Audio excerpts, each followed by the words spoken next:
coming up on this Hall of Fame edition of Wrestling Life. That first love, and maybe like, I don't know if everybody's first love is if their experience is as absolutely incredible as mine was with Davey, but we had so much fun. We traveled the world, and he was so funny. And you know, if you had a problem, he'd sort it out. Welcome to the Wrestling Life Hall of Fame, celebrating the careers and accomplishments of legendary squared circle talents. Hello and welcome to an extremely special Hall of Fame edition of Wrestling Life with Ben Veal. It is my honour and privilege today to be joined by Diana Hart Smith, who will be receiving the Wrestling Life Hall of Fame honour on behalf of her late husband, the one and only legendary Davey Boy Smith, the British Bulldog. Davey Boy Smith's influence on the professional wrestling industry cannot be overstated. A whole generation of UK wrestling fans can trace their roots back to the moment that the country came together to cheer the British Bulldog onto intercontinental title glory at Wembley Stadium, and I should know because that's where it all began for me. Davey Boy Smith was the total package. As a British Bulldog, he was a superstar both inside and outside of the squared circle. A powerhouse with incredible speed and ring presence, Davey Boy's connection with fans globally was undeniable, especially across Europe. So accepting the Wrestling Life Hall of Fame award today on behalf of the Smith family, and joining me all the way from Calgary, Alberta, Canada, it is of course a very warm welcome to my very special guest, Diana Hart Smith. Diana, welcome to the show. How are you? I'm great. Thank you for having me. I'm honored. Thank you, Ben. It's cold here. It's freezing. Yep, it's freezing cold here as well. I was delighted when you. Oh yeah, I heard.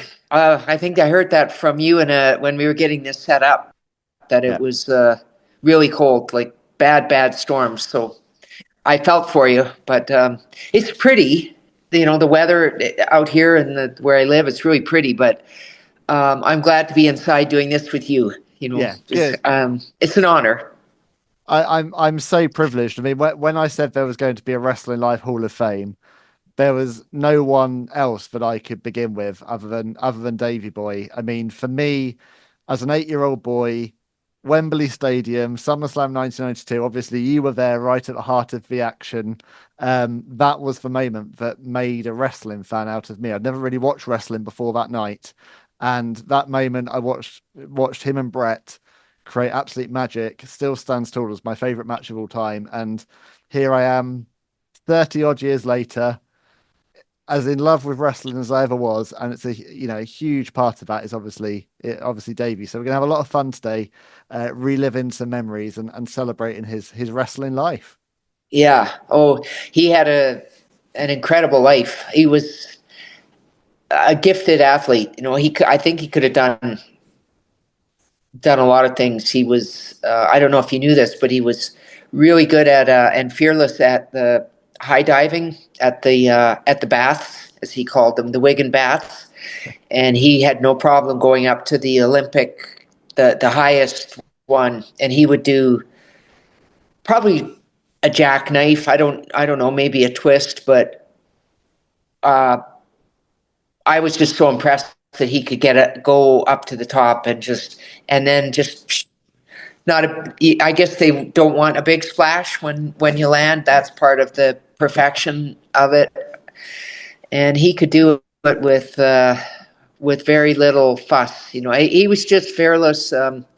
He did bungee jumping. And when he did the bungee jump, that was in Florida. There was a bunch of wrestlers, Mike Rotundo and Brett, and there was a whole bunch. They were doing some kind of event at Busch Gardens and in Tampa, and they had this bungee crane set up, and everyone's like, you know, well, you go up and do it. Well, you go up and do it.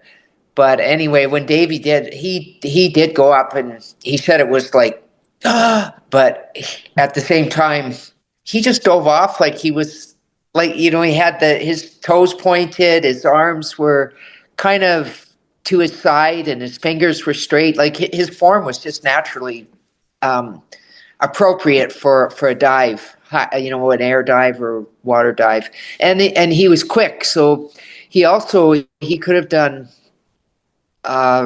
rugby league. That's what he always called it, rugby league, or British soccer, football, British football. I imagine if he had been in the United States, he could have done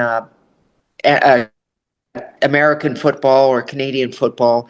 And I don't know if you knew this either, Ben, just talking about how multifaceted Davey was athletically. He was approached in 88, 80, later 87. Well, it was for the 88 Olympic Games in Calgary, and they were being held in Calgary in the Winter Games. And he was approached to do the luge because he was so quick and powerful.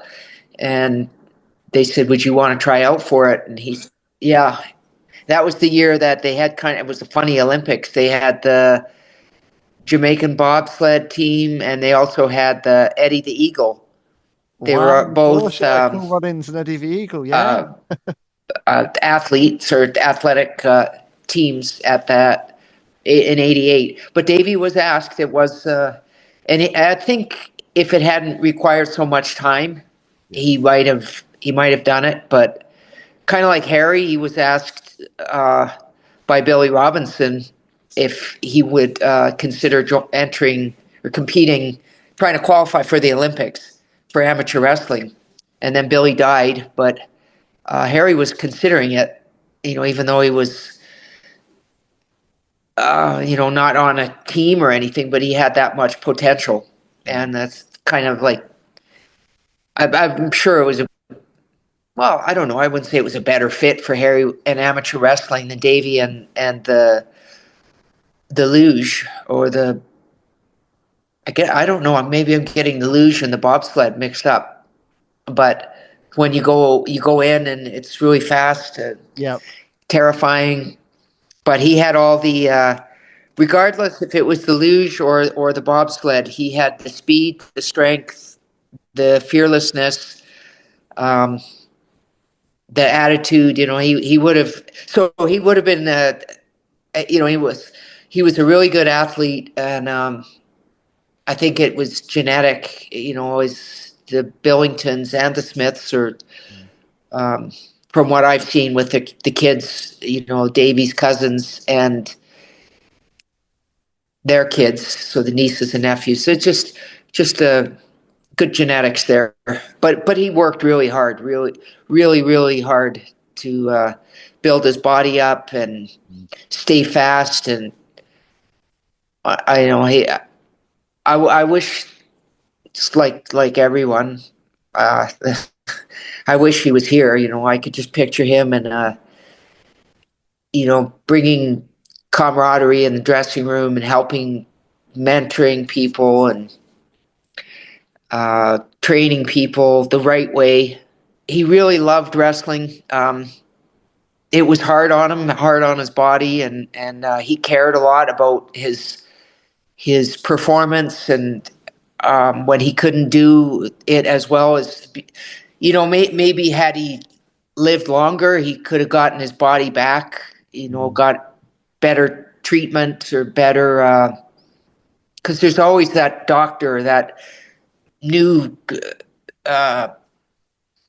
kind of therapy or something, like they're doing stem cell therapy now, and they're doing, you know, like fasting can clean out your system, and eating things and peptides, and that, you know, the right kind of therapy and red light therapy. And I don't know, he might have been able to get back to close to where he was, but I know it bothered him that he, you know, couldn't do all that he, you know, he didn't want to just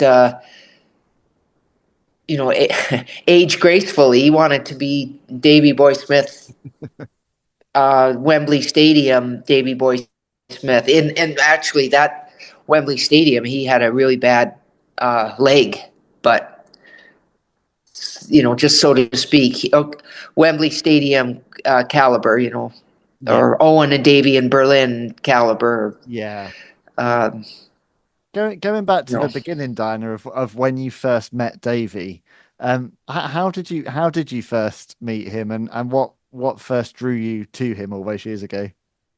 Well, I love answering this question.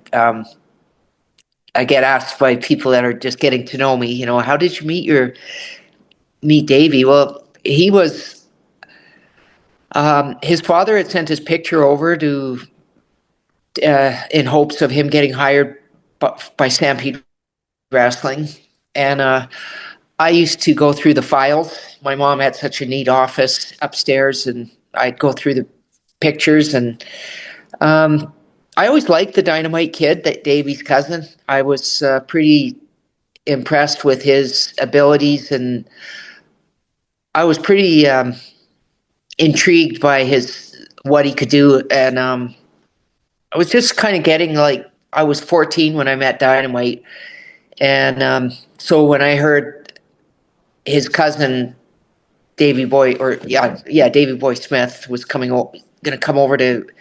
I was kind of curious, to put it mildly. So I went in the files and looked at his picture, and my gosh, honest to God, man, what a face! He was just such a good looking guy, and he had like a gymnast build, but he had a pretty good shoulder cap, and he was doing like a tricep. You could see the horseshoe in the back of the tricep. He had a dark blue scoop top on, and they did two pictures. Some were a light blue with stars, white stars, and navy blue with gold stars. And he had kind of curly hair and a real pout, because he had like the Elvis Presley lips, and I was pretty much committed to him from that moment. So I was planning how to meet him, because I wasn't actually allowed to go to the wrestling at that stage of at that age, and I didn't really have any need to go down there. I went a couple of times, no, more than a couple. I went a few times, though. I saw a match with Dynamite and Brett, and I saw a match with Dynamite and Steve Wright. There were some matches that I heard were, this was all prior to ever meeting Davey. Just once in a while, there were some big shows that I was allowed to go to. And did your parents not want you? And so right. They did not want me to date a wrestler. I'm not sure I don't know what they wanted. Just not a wrestler. But when I met Davey, and that was like, well, how can you be so, sure, you're 17. It's like, well, it was kind of like, don't be so silly. You can't be. You haven't even really dated before. Like I had dated, but not. I didn't have that. I'm gonna marry this guy feeling. My friend at the time, well, she still is my friend, Allison Hall. She was very instrumental in helping me to, get to meet Davey. So I went down to the wrestling when he was the first time I could go down to see him. And Allison and I went in, and Allison was like, "Oh, I just have to give something, give a shirt to my brother Ross," or just, nobody was really going to question her and me there, but she just made up something that she was, because my dad was like, "Well, what are you doing here?" It kind of can, it'd be like, I don't know, me being on your street in England and be like, "Oh, what are you doing here?" But you're not mad, but it's just like surprised. And she's like, "Oh," and I don't remember what it was, a magazine or just something really benign, like, "Oh, I'm just giving this to Ross, Mr. Hart." And So then that gave me a chance to, hang around a little bit. Nobody was you kind of blend in and stuff. But so Davey needed a ride home. And I had actually met him at the house the first time I had met him. Like I met him, and it was like, my gosh, like it's like the way that the people are when they see Elvis Presley, like, my. But I didn't do that in front of him. I would have gone around the corner and screamed quietly. But he came up to the house with Bruce and Dynamite, and they were going to, I believe it was Red Deer, and they had to get something at the house. I don't know. So who knows what it was. But they stopped off at the house, and Davey was standing in the doorway downstairs, and I was just like, I got to talk to him.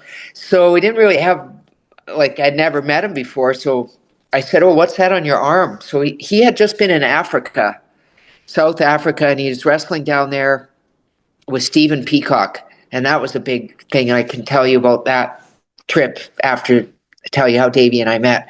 But he'd been bitten by something. So he had kind of like a pussy, looked like a bee sting, but it was kind of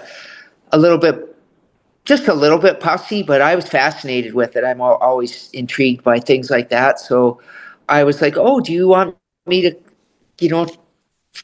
help you? And he said, oh, well, could you get me a plaster? And he had that strong Northern English accent, not quite Liverpudlian, but could you get me a plaster? And it's like, and I was totally stunned, like Twitter-pated, and it's like, I don't know what he said, but I'm going to go and get it. And so I ran upstairs, and I asked my mom. I said, there's that wrestler downstairs. I'm trying not to get too hysterical, but I said, that wrestler downstairs, he wants a plaster for his arm. He's got a little infection there. My mom said, oh, it's a bandage. Yeah. And she's explaining now to me the difference between a Band-Aid and a bandage. And a Band-Aid has adhesive to it, and a bandage is cotton wool kind of. And I'm like, yeah, okay, I don't care. I just want to get this down to him. So I fixed it up very very diligently, and I was accountable there. And I don't know if there was any conversation on the way to Red Deer with him and Dynamite, or if it happened before that. But Dynamite told Davey, under no circumstances are you to go near Stu's daughter. Like, not like Davey was some kind of wolf or something, but Dynamite said, Stu's daughter, the little one, she's the apple of his eye. I think because I was the baby girl of the 12 kids, and he just said, don't. And she's really nice, but don't get involved with her, because Stu wouldn't like it. So I don't know when this conversation happened. If Dynamite saw me and Davey, me trying to put my flag in Davey's arm, like, yeah, he's my territory, he's mine. I cleaned his arm up first, so he's mine. But I don't know. So that was the first day, and that was like a Wednesday or Thursday night. Then we go fast forward now to the wrestling, and my friend Allison was just excellent. She just blended in so well, and people were like glad to see her, and she's really pretty, and some of the wrestlers are talking to her and stuff, and my brothers were glad to see her, and it didn't seem to matter that we were there. And so Davey said he did his match, and he said, could I give him a ride home? Because Burt Reynolds' The Longest Yard movie was on, and he was going to watch it at Brett's house. He was living with my brother Brett and Brett's then girlfriend Julie, who later became Brett's wife. And I was like, yeah, I'll drive you home. So I had this great big 72 Eldorado convertible. It's just like a boat. Wow. and I got in there and drove him home, and it was raining, and he's like, he's like, "Are you sure you know how to drive this?" It's like, "Yeah, and I've kind of learned like the Smith Hart driving school graduate, like, with the pretty. I mean, if you ever heard the story of Smith driving Andre the Giant, Andre said he'd never ride with Smith again. So, I wasn't that adventurous, but Davey was like a little like, "Are you sure you know how to drive this?" And the rain. But anyway, I didn't stay over. I just dropped him off. But that was like getting my way in there, That was the and beginning. just little by little, I got. Yeah, it was. But it would have. I mean, just the way things were, like Davey would get his check from my dad, and then you get your check on Friday night, and then banks were closed here Saturdays, Sundays, and then the wrestlers go on the road the rest of the week. So you go to cash your check the next Friday was usually that's how Davey did it. So we're at the Alberta Treasury branch where the bank was, and just as fate would have it, my dad pulls up, and I'm like, "Oh shoot!" So I'm hiding in the car and ducking, and he went in the bank, but it's like, and I'm driving one of my dad's cars, like we were far enough away that he didn't, like, there were some cars in between, and just far enough away he didn't notice. He had so much on his mind, he wouldn't be taking notice of how many cars are in the parking lot or what. But I mean, he would certainly have noticed his own, but it just kind of got camouflaged. But I just remember like the fear, like, oh my gosh, what are we going to tell Davey? It's like, what do we tell Stu? It's like, I don't know. But as he definitely made his way into everyone's hearts, and he was like a brother. As my sisters often say that he was like a brother, not a brother-in-law, and I feel that he had that with Owen and Brett, but Owen, Brett, Bruce, Ross. There were some he was closer with than others. I guess that because of the ones that I would have been closer with. Like he another interesting thing, Ben, is the very first Hart that Davey ever wrestled was actually my brother Smith over in England. Okay. Before any of us ever met him. Well, he might have met Bruce as a wrestler, but he didn't wrestle Bruce over in England, but he did wrestle my brother Smith, and Smith was Cowboy Smith Hart. And just, I don't know if that means it was, part of God's plan or not, just because he wrestled Smith Hart and then knew Bruce, but he was pretty good friends with my whole family. He had a very good sense of humor, very dry, like Faulty Towers and Rowan Atkinson. One of those movies, he liked the Secret Policeman's Other Ball. Like he introduced me to that kind of humor. Yeah. And then he certainly got Americanized. He loved like Bob Wiley, Bill Murray, and he liked Cheech and Chong. I think Brett kind of introduced him to the Cheech and Chong stuff. That was, but a very, very adaptable, and it's not hard to see why he was such a favorite in my family. Brothers and sisters and nieces and nephews and my mom and dad. He always called my mom Helen, or sorry, he always called my dad Stu, but he always called my mom Mrs. Hart, even right up to the last part of his life. He always called her Mrs. Hart. So, and they had a pretty funny relationship because he started going with me to Jazzercise. which I'd been doing since before I met Davey, and I always loved it. I just one of those exercise routines that stuck with me. But Davey liked to be around, when he'd get off the road and Harry and Georgia were in school, and he loved, exercising and stuff. He's like, I'll go with you. And it's like, okay.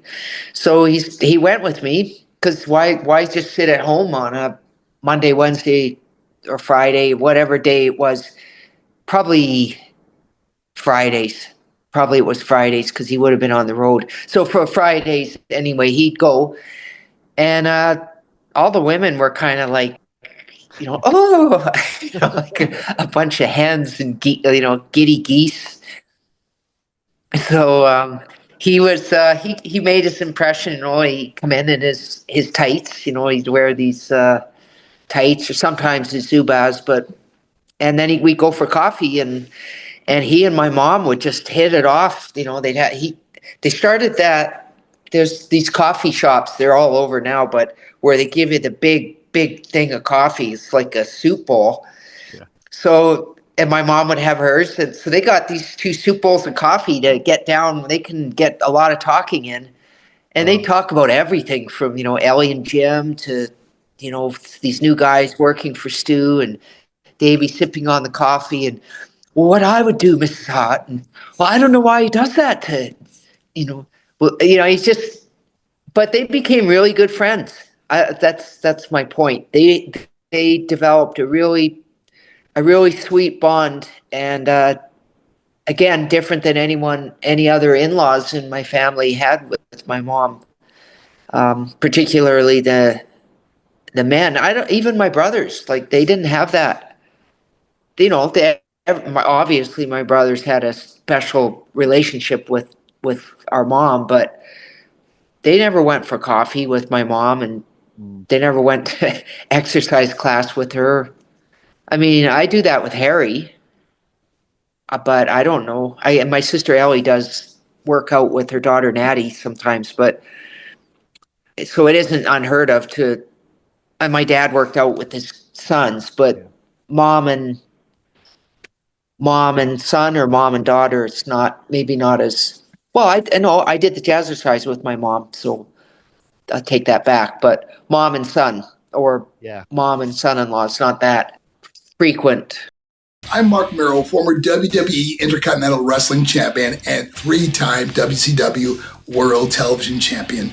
I am thrilled to announce the release of my new book, Bad to Good. The inspiring story of a wrestling wild man chronicles the highs and lows of my life, both in and out of the wrestling ring. It's a powerful narrative of overcoming adversity and the importance of perseverance, no matter how tough the journey gets. Co-authored with my good friend and award-winning journalist, Ben Veal, this is a story I've long wanted to share, and I truly hope it inspires you. I hold nothing back in this book, revealing the untold truths of my extraordinary life, from my modest beginnings and my first boxing match to the struggles with addiction that almost consumed me, and my evolution into the charismatic Johnny B. Bad. This book offers an insider's perspective on the world of professional wrestling and my journey as a sports entertainer.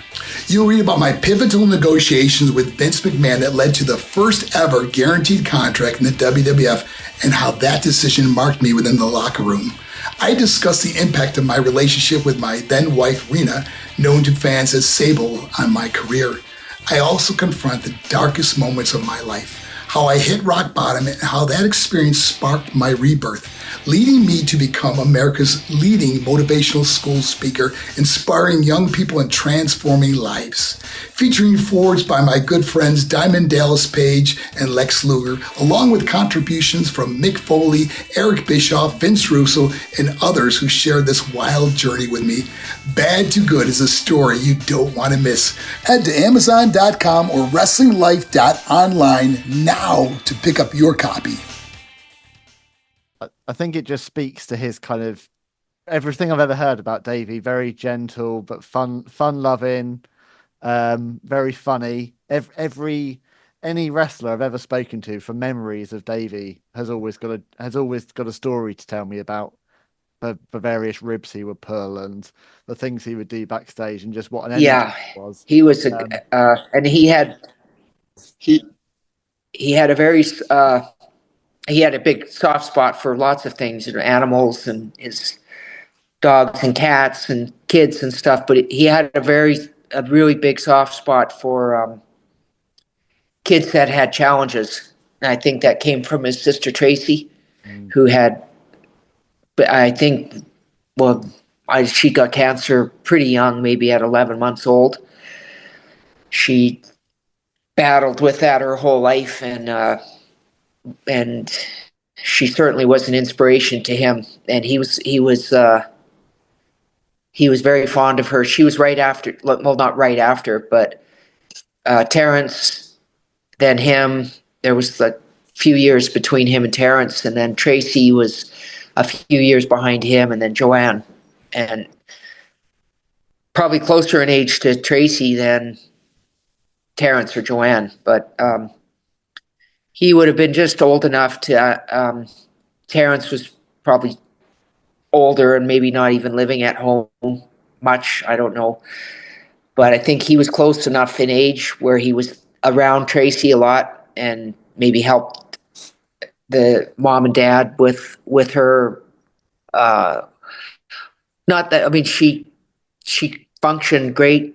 She went to school and stuff, but maybe emotionally too, he was just a good guy to have around to pick up the pace. I would have been hard on them, but they never acted like Tracy had challenges. But you knew she did because, well, they were just.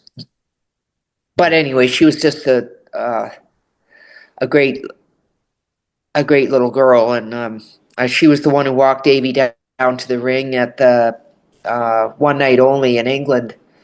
And he was born in a little house, not in the house that he grew up in, but he was born in a little flat off Lee Street in Galbourne, and it was pretty neat. Like, his mom, she just had, I guess, a midwife, and for like I don't know that they had any of the amenities like a proper toilet and stuff. It was just very old fashioned. I think that they had like an outhouse, like you go outside. I don't know if it was an outhouse. I think it had like running water in it, but you had to go outside of the house to use that, even though they lived in a flat. I wish I knew somebody that could give me like a real description of it now, because I always thought that it was the Galbourne or Conce Avenue house that didn't have a bathroom in it, and it had the outhouse where you went outside, and then his dad eventually built the bathroom in the toilet onto the house and the back kitchen. But I was talking to someone else, and they said no, that those council houses all had toilets in them. So I don't know. I was like, well, I always thought that was the story with the Conce Avenue house, not the Lee Street house. And then they moved to Australia after he was born, and they were there for a few years and almost stayed there. Boy, how life would be if they had stayed. Yeah. But they went back to England, and then Tracy and Joanne were born. And yeah, he started wrestling with Bernie Wright and Ted Betley. He started doing the Sid asked Ted if he could take Davey on as a student because he had trained Dynamite. And Sid said, I can't really pay you, but if there's anything I can do for you, electrical or something. And he said, no, Ted said, it'll be all right. See, he had Davey and Bernie, and maybe there were a few others, but doing chores. And that was part of the training. So Ted had a fruit round. He was a pretty pretty good, pretty entrepreneurial. So he had this big garden, and he grew fruit and vegetables, and he had all these apple trees and pear trees. And then he would deliver the fresh vegetables and fruit and whatever else he had. I think that was it. I don't think there was any meat or canned goods, but so you drive.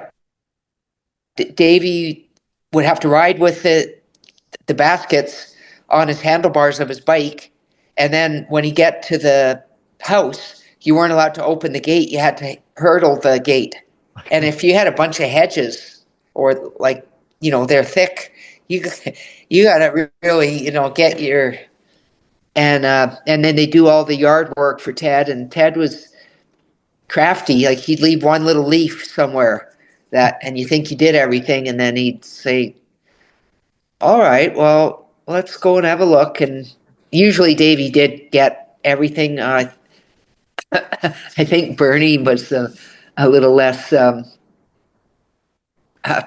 a little less attention to detail, but yeah, sawing off branches of trees and stuff, like getting right up on the tree and trying to hold yourself on the limb and then saw with the other hand, and really like kind of like except more strenuous, but kind of like Mr. Anagi, the guy from Karate Kid. He's got him trying to, doing, wax on, wax off. It's like, why am I doing this? But or there was Sylvester Stallone trying to catch the chicken. But it was all this was really good training that Ted provided, and then when they did the training in the ring, it was on this, like, I think it was like cloth and like mats that were like had straw in them. Like they were hard. It was like a big ring, and it had like almost like what those old thin mattresses would have been made of back, like hospital mattresses. And then they had some straw in there and a couple of things. Bernie, it was always Bernie and Davey, Bernie Wright. Just accidents happen, but I know he knocked out Davey's 2 teeth, not the 2 front ones, but the other 2. I don't know how he got them and not all 4, but he got those 2. And then he did one other thing.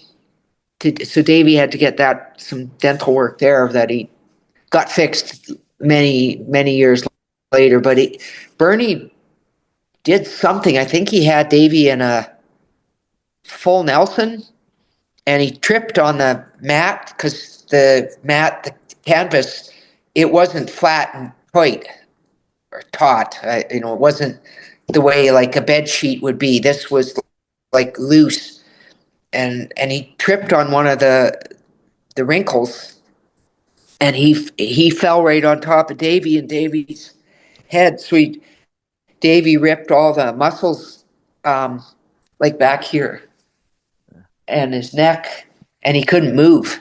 And poor Bernie thought that he broke Davey's neck, and he was just he thought he had broken Davey's neck. But anyway, Ted, he couldn't move and then Ted eventually came in, or Bernie got Ted, I can't remember, but it was all fine. He had to recover from that for a while, but he had definitely paid his dues before. Oh yes, but I got it. Speaking of that, paying your dues, I wanted to tell you about his South Africa with Steve Peacock, because it's kind of a funny story, Ben. I mean, he's 18. He hasn't really been anywhere outside of England to wrestle, and he gets booked to do some shows in South Africa. And I don't know if Steve Peacock was friends with him or if Max Joint Promotions said, we'll send Davey down. I can't remember. I thought it was that he and Steve were friends. So we went down there, and Steve Peacock was married to a local girl there, and she lived in Soweto. So she's a native, a black African. She lives in Soweto in 81. If you can imagine the tumultuous times in South Africa in 1981. So Davey got there, and he has gum, because I guess he had a package of gum. I think someone said, take chewing gum with you when you fly so your ears don't pop. And he had a Polaroid camera that had the instant. So he went to, so Steve took him into Soweto right in there. And you really aren't, it's not, at that time, you didn't go in there unless you were part of it. So it's not like Davey was in there, running around or anything. He just went in there sticking close to Steve, and I'm not sure where Steve's wife was, but he got, I don't know if someone said, what's this, to the camera, or he just got the idea in his head, but he took pictures of the people that were there, and they had never seen that. So right before their eyes, the film developed, and they couldn't believe it. They were like, who is this guy? And then he gave them some gum. I don't know, he pack of gum, he might get 8 sticks in it, but he was kind of a big hit. And he did the matches, and, and came home. And, he just, really, he's just 18 years old. You just think when you're 18, he probably had one bag with his gear in it, and the clothes that he was wearing, and maybe another pair of pants and a shirt, your necessities. But what a little an adventure. And he always had that kind of that gymnast build, kind of like thick back here, and the pout, and the curly hair, and little did he know he was going to meet me, and honestly, I fell in love with him the day I met him and heard his voice, touched his arm, and I mean, I've been very fortunate to know other people as boyfriends and stuff, and have really amazing people in my life. And I'm not trying to overuse the word amazing. They are really exceptional people. But that first love, and maybe like I don't know if everybody's first love is if their experience is as absolutely incredible as mine was with Davey, but we had so much fun. We traveled the world, and he was so funny. And if you had a problem, he'd sort it out. So how he got back into WWF, he had been talking to Pat Patterson a bit, and we were always, friends with Hulk Hogan and Randy Savage, and because I don't know, we hung out with them on the road. Elizabeth and I did, and stuff. So anyway, we were. It's not like we had an open door. We just call Randy Savage and get in. Get right back on the roster. But Randy, he's like, they could use you for sure. That. So anyway, we had been talking with Pat Patterson about coming back. And then Kerry Von Erich was supposed to wrestle Brutus Beefcake at a pay-per-view. I think it was a pay-per-view. And Brutus had his accident, his boating accident, the parasailer or paraglider. And in Land O'Lakes, where we eventually ended up moving to right after that. So Pat Patterson called and he said, "Can you wrestle Texas Tornado?" And Davey is like, "Yeah, I'm there. He's more than happy to do it." And that was like going to be his way back in. But as it turned out, Pat said, "No, Davey, you're not just it was really nice of Pat to say this. And he said, "You're not just a replacement guy. You're not a substitution guy. You've been away for a long time. We want to do this right for you. We've got a plan." And lo and behold, that all had to do with them getting these the Sky TV, which was all happening around that time of Brutus's accident. And Sky TV was what was getting WWF wrestling on over there. And it's like, do we have, check in the drawer. Do we have a handy European wrestler ready to go? Well, wait a minute. We got this guy. What about Davey? Anyway, so we went down to see Brutus because we heard he was going to die, and he almost did. And we were staying at Ellie's and Jim's house in Land O'Lakes, and Davey and I went for a bike ride, and we came across this house just down, not far, a little ways, but not far from Ellie's and Jim's on this country road in this new development. And next thing you know, we're Davey, all of us are moving to Land O'Lakes, Florida. And to be honest, Ben, I wish we'd never left there. I almost wish we had never left that house. But we bought a bigger house because we were doing better. And of course, the bigger house meant a little bit more pressure on everyone. But we had that. It was 5 bedrooms, and it had a pool, and was like almost 3,000 square feet. It had been a show home, so it was the home that they show people.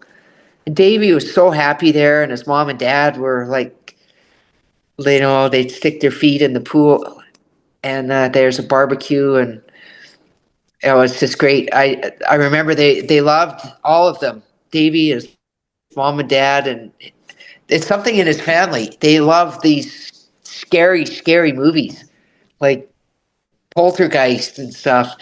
So they're watching. It was funny. It's just they're watching. I'm out on the lanai with the screen doors are all shut, and I'm trying to light the barbecue to get. We're going to have steaks, and I got the gas on, and I trying to light it. Meanwhile, the gas is kind of going around, and they're all watching I don't know if it was Poltergeist, but they're like, and finally the thing catches, and the whole thing just like blew my eyebrows off, and my eyelashes, and all my hair up here was singed, and it's like it wasn't anything to do with them, but I'm like, open the sliding door. It's like, didn't anybody see that? They're like, oh, what, love? Like, they missed it. They missed the explosion. All it was now is just sort of smelly, burnt protein. It's there's no fire in my hair, but it was like, but they were watching the movie. Like, they were in, like, how much better can it be? Anyway, that was a funny thing. That's like my eyelashes, I stunk like, but Davey got a laugh because he got up close and saw my hair was all burned, and he like did a like bursts out laughing like that, and yeah, but yeah, so that was the leading into it. In 94, we were over in England, and Davey was another one of these amazing things he did. He ran his own tour in England with Max Crabtree and a few local guys there. And I was really proud of him because he ran that for several months.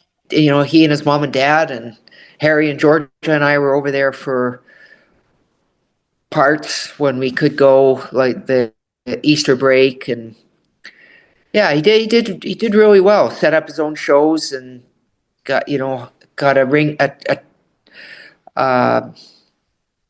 posters and merchandise, and he was working with local guys, and he was working these matches. I wish that I had them on film, but I don't know where they are. If they even did film them. But he wrestled with Rick Rude in Germany they did like a series of shows there, and I heard they were just fantastic. They're just unbelievable. And Rick had a bad ankle too, but he they were just phenomenal. Anyway, he got a call from Hulk Hogan, and Hulk said, "I want you to come work with me in WCW. I'm Hollywood Hogan, and you'll be and we'll go all over Europe, and I will pay you out of my own pocket. Your contract will be with me." So it's kind of like I'm just embellishing here, but it's kind of like, okay, I'm going to write your contract out. I got the paper, and this is it. My name is on the bottom line. You put your price in, Davey. I think if Davey had said, I want, $1 million for a year. I mean, because that would have been a lot in that at that time. That it would have been consider it done, and I believe Hulk would have done it. But we were watching WrestleMania, and they just, Davey's mom and dad had the satellite dish and stuff, so it's on Sky TV, and we were watching. And it was we hadn't really paid much attention to any of the WWF since Davey had left, and we were all over there for the Easter break, and we're watching. And it kind of was like watching your old hometown and you're homesick. Like, I don't know, Davey's watching Owen and Brett, and because they had that match, and then Brett wrestled again later. And Davey is like, oh man, it just came out. He just said, ah, man, I miss that. I miss them. I miss it. And that was why he didn't go with Hogan and whatever. I really believe that if he had asked $1 million, Hulk would have said, consider it done, because we're going to make so much money. Davey, you and I, me the bad guy and you the good guy, and you and I are in control. I don't think that Hulk would have. Hulk wouldn't have batted an eye at $1 million, but that was Davey thinking with his heart, as he usually did. Yeah, you couldn't put a price tag on it.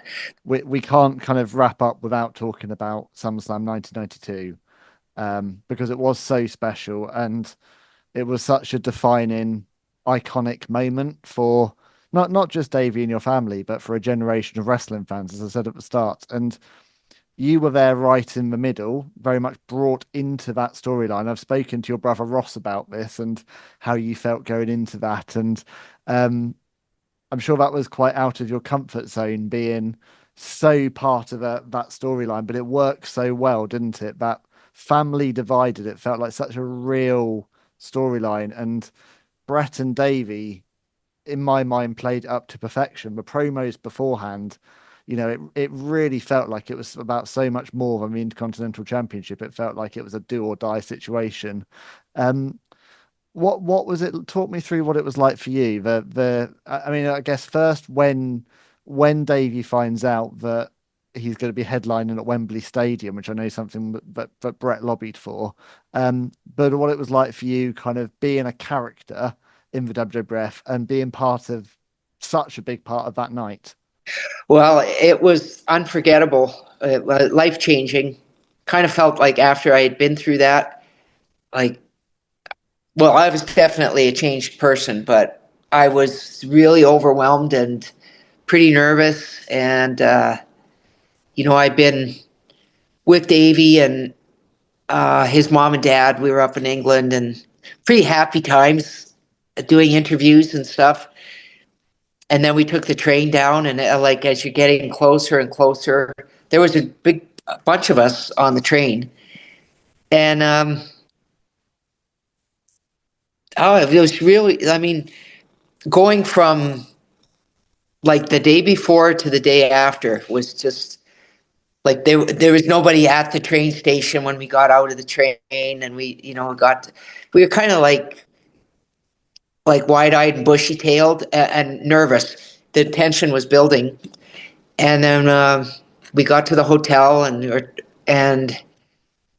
it just keeps building and building, and then the next day we're all going, and everyone's kind of quiet, and I just remember us just like getting close to the stadium, and it was so big, and that kind of put things into perspective. But then when we got inside, and they put us in the royal box, and whoever the guard was for the royal box, he didn't want us in the royal box. He's like, no, it's royal family only. You're not allowed in the royal box. And it's like, well, I don't know. This is where we're supposed to sit. Like, I didn't just say, like, pull up to Wembley Stadium and get out of a cab and say, right, Sid, Joyce, Harry, Georgia, Tracy, Joanne, Terrence, Alan, friends, come on, we're going to go up to the royal box. Like, we got some kind of instructions to go to the royal box, and obviously somebody got us up there. We couldn't have just, moseyed on up there. But I think we had like a chaperone or something, and he took us there. I don't remember who it was, and but it was like a little, like, nope. And the guard was, I don't know if he had his arms crossed or not, but I mean, I'm picturing it right now that he had his arms crossed and real stiff upper lip. And, nope, they're not allowed in here. It's royal family only. But we did get in there, and wow. If you look down from where we were, it was like kind of like looking down at a bunch of ants. I know that probably sounds cliche, but we were so far away, and it's like, oh my gosh, this is unbelievable. Who would have dreamt this? Like, who would have ever imagined this? And Davey and Brett are the main event. Like, it really was so spectacular. And I was up there for a little while, and then I thought, well, maybe nobody is coming for me. Like, maybe this is it. And then Shane McMahon came up and got me. And so we walked, and it seemed like forever. And he just kept saying, well, he didn't keep saying it, but he said it a few times. Nothing. It's live, so nothing can go wrong. It's like, Shane, is that supposed to make me feel better or what? I don't know what that means. It's live, but so nothing can go wrong. Like, so then they sat me down and I was just kind of stunned. And I was kind of cold. I had these little gloves on, and the leather jacket that I thought would be symbolic of Calgary, and I had black cowboy boots and nothing fancy. I just thought that was a really nice leather jacket, and the cowboy boots were iconic. really nice too. Your leather jacket. Yeah, I think they were a pair that. Yeah, I got it. I still have the picture of the magazine. Well, I had the magazine for the longest time, and I saved it for whatever, but the picture's in it, and the price that it was then, it was from some store called Clio in the States, but it was in Vogue magazine, and it's like, I like that jacket. I want to get that, because we were in Florida, not in Calgary, I thought, but I always feel like Calgary's home. And during the match, I think I watched the Road Warriors and Undertaker. I don't remember anything really about the matches, just music, and I just kind of draw a blank. But I remember there was a couple of, maybe one match and the ending of another match that I caught the ending of and then the full next match. And then all of a sudden Sean Mooney is there interviewing me. And wow, was I ever nervous.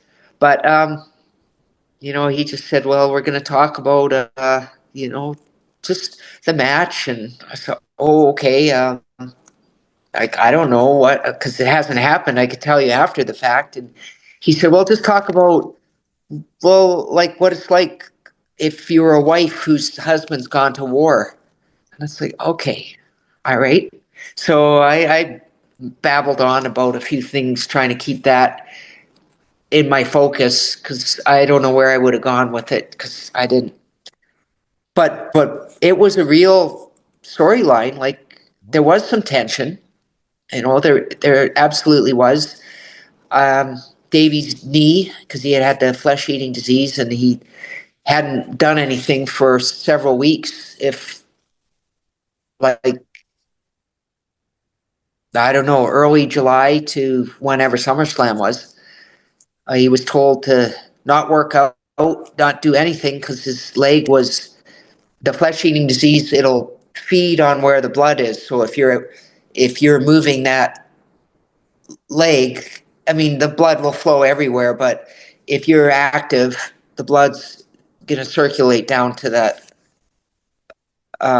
more so than if you were just docile.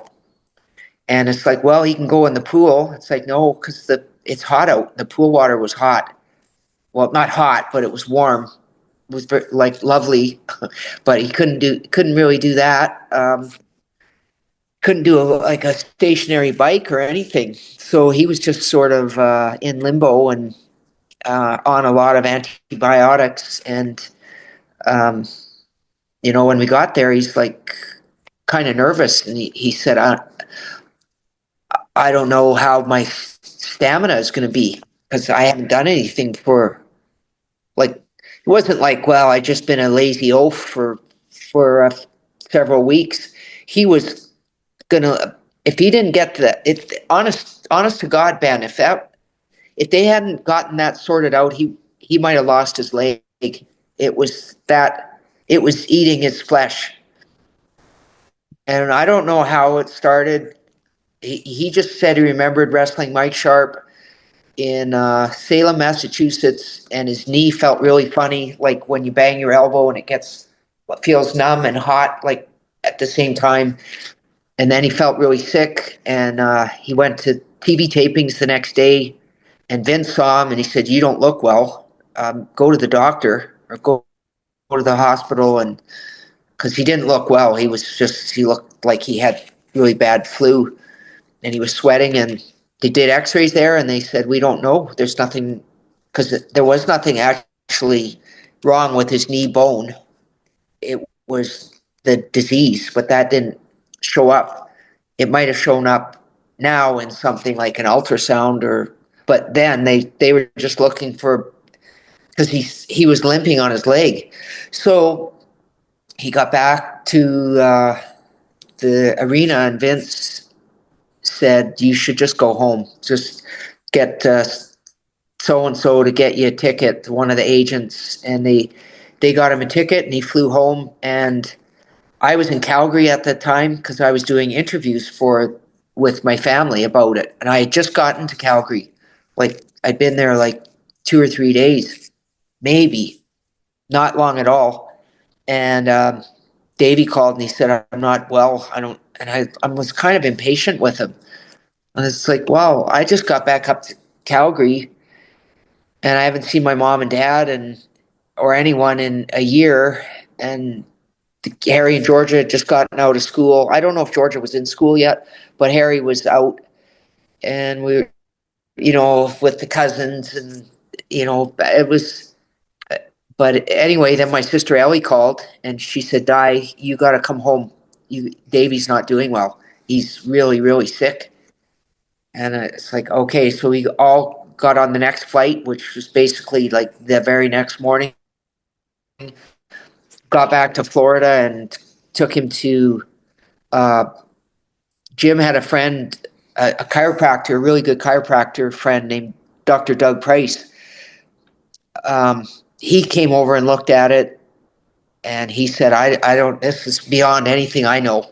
Like, I'm a chiropractor, but and we didn't have healthcare. Not that was we weren't like freaking out about that because nobody really knew what was wrong. But Doug said, I got a friend in Spring Hill, a doctor there, and they took Davey to that doctor. We all went out, and it was so bad that I passed out when he started to go into the leg he had this big needle, and I passed out. And I'm not like that, as I said at the beginning. Like, I like cleaning up cuts and pulling stitches out. It was not good.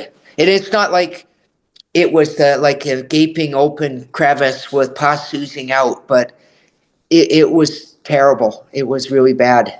And the doctor said, I don't know what this is. I've never really seen anything like this, but I'm going to withdraw all this fluid. And this fluid was like, it looked like it had pus in it, like floating, and it was red and not like red blood, but like almost like pinkish red lemonade, like it was clear, and he took a bunch of vials and then to send away for tests, and then he shot Davey up with a needle with all these antibiotics, and he said, I just pray one of these works.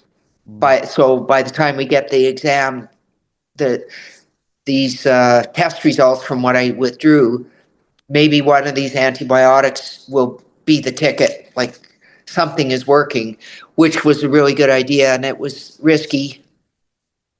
But thank God that doctor did that. He just had practical sense, and then 2 days later, they get the results, and, Davey's still taking all of these antibiotics, and he said, okay, we know what it is. It's streptococci A or something, and I do know it, but not off the top of my head. And they said it's a flesh-eating disease, and you might lose your leg, but if you do everything we tell you to do, you hopefully will be okay. But we keep on with the antibiotics, some of the ones that we had you on, and we're going to switch some of them out for others, and you're going to be on these for weeks. And that was the case. So then we flew to England, and he's pretty much like not a new man, but he's like, I'm feeling good. I just got to get through this match. And I know Brett was a big help in that, and Davey. I mean, they couldn't have done it without each other. There's no way. I have just so much respect for Davey for how he got through that, because it was. And I'm telling you, because I was there. Like, and I know our kids would have more different recollections because they're littler, but it wasn't an easy time. That was and this was I just really feel that God was on Davey's side, because he got him through that, and then got him through that match. I mean, it couldn't have been any better. So I mean, it had Brett and Davey had any time to get together to rehash a few things, or say, have you ever tried this kind of move, or I'd like to do this. They didn't have that benefit. But how could you make that match any better? You couldn't. But it's the perfect match. It's one of those things. If they had, yeah. And my dad said that too. He said I wouldn't change one iota of that match. And Davey Davey's mom and dad were there, and they were so proud of him.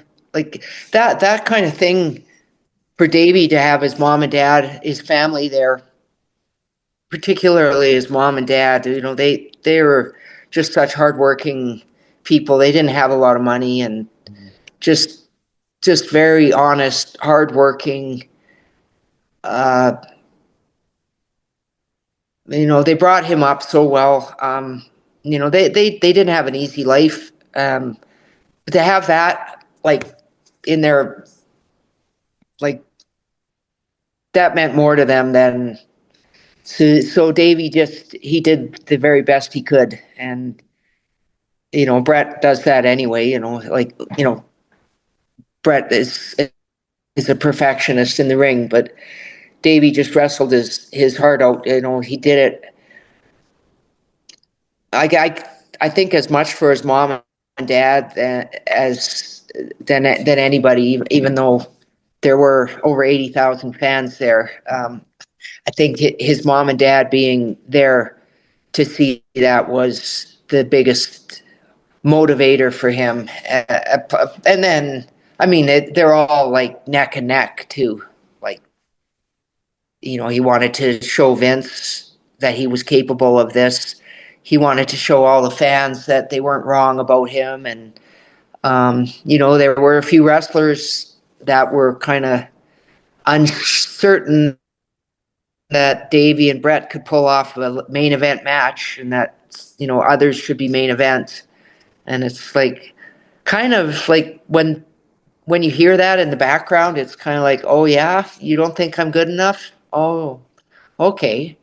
Well, oh, you ain't seen nothing yet. Kind of, just they don't even know it at the time that that little bit of you overheard in the background. Well, they so and so should have been main event. It's like, oh, okay, well, now we're talking. Like, I'm gonna really make sure that this is. I don't know, just the way it all. And at the end of it, even leaving, it's like the fans. The whole night though was really good. The whole night was good. I don't think the fans wanted to leave. I can't say it was just the main event, but the whole night, I think that was just and it changed my life after, changed Davey's life. It was just flawless. It was perfect. It was unrehearsed. It was raw. Um, you know, I, that was just, and another, just a quick thing, Vince was very proud of that match too, of proud of Davey, and prideful, I guess is maybe a better word. But he didn't know how it was going to end. I think he had an idea of when it was, because they only had so much time in this pay-per-view time on the satellite, but they give or take 5 minutes, but it was going to be I think Vince had an idea it would be wrapping up soon, but he didn't know how it was going to end. So he was watching it. I didn't know how it was going to end. And Joey Morella, I guess he maybe had some idea. God bless him too. Yeah. I'm sure they're all up in heaven. Yeah.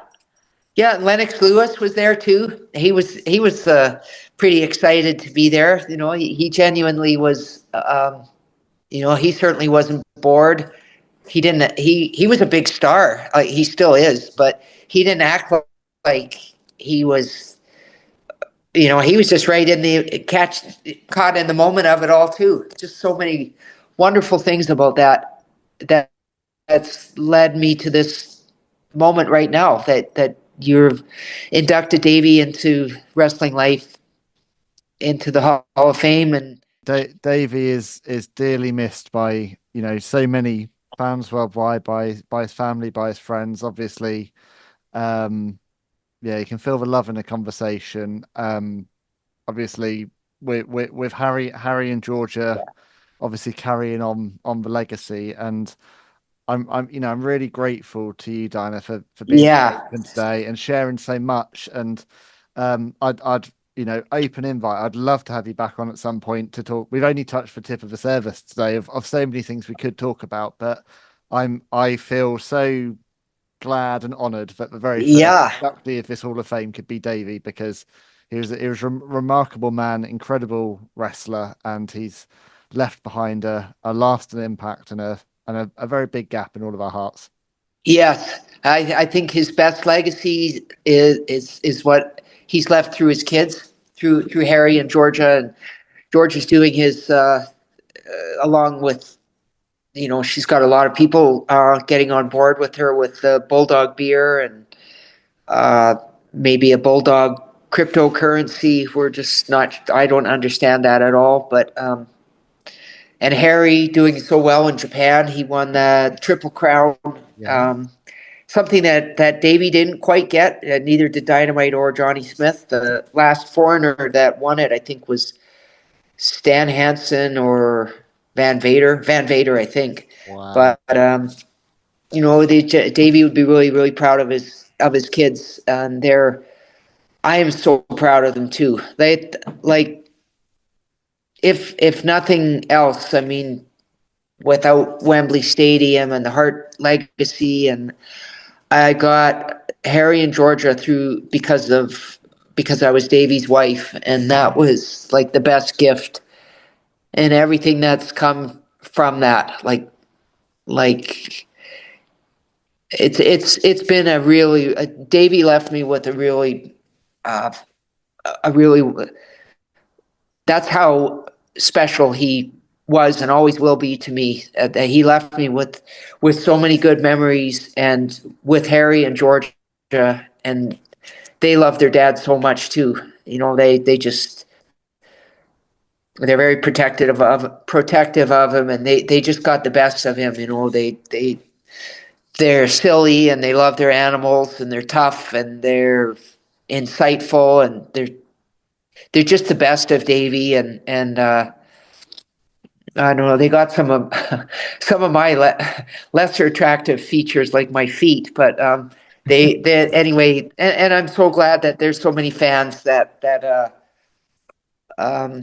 if they're the ones that maybe they can watch him through things that, like, his Japanese wrestling stuff is so good, But yeah, thank you for letting me be a part of this and honoring Davey with being the very first inductee into wrestling life. It's the Hall of Fame that's a big deal when people go to the trouble to put a Hall of Fame together, and there's a lot of work, and I it just means so much to me, and that you're doing. I know it's a brand new Hall of Fame, but the fact that you've made Davey your very first inductee of all the wrestlers that you could have picked, like I know it's England and stuff, but Davey was, I think, a very special English export as far as wrestling goes. Davey, and there are others, but I just feel like Davey is did some things that